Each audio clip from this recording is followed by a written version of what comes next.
Welcome, everybody. I look forward to being with you over the next couple weeks as we talk about moral agency. So pretty excited about talking about this subject. And most of what I will speak to you about will be, directly from Elder Bednar. So I would invite you to go and review his conference talk from October 2005. So moral agency is the gospel principle that basically actuates and empowers every part of our lives.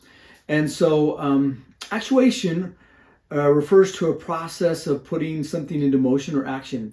And I first learned about this when I had a Honda Pilot. It was rather old, and but it was doing the job in relationship to what we needed in our world at the time. But the power windows stopped working. And what I didn't know was how easy it was to take off the side panels of your door and then get in there. And the reality was there were things in there called an actuator. I didn't know what an actuator was, but that actuator actually then had the power when you push the little button for your power windows, right, that turned on that actuator, that then put into motion, right, that actuator put into motion the actual window. And I actually did that a couple times over 3 or 4 years of time, because the actuators were good, but they weren't that good. But they're the things that actually gave it the power to go up and down. And it's the same way with our moral agency, right? It actuates and empowers every part of our life. And so it is like really super important that we gain a correct understanding of this particular essential element of our Heavenly Father's plan of happiness. It's vital for every single member of the church, well, everybody in the entire world for that matter, especially those that are currently and in the future, right, as well, seek to learn about the restored gospel of Jesus Christ. So I really hope and pray that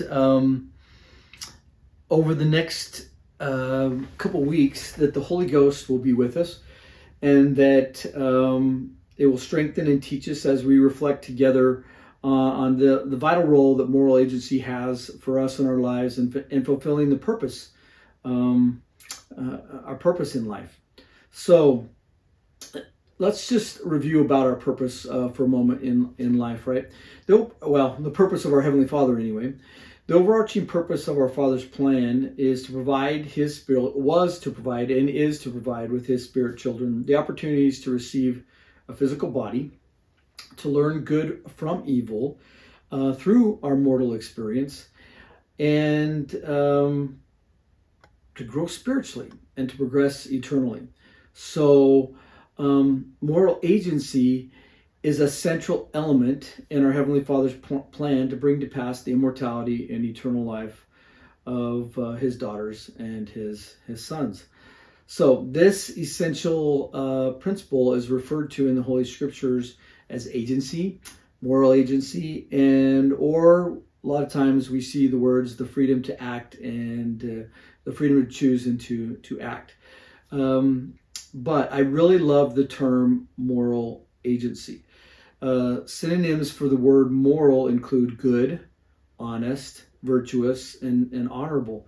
And synonyms for the word agency include action, activity, or work.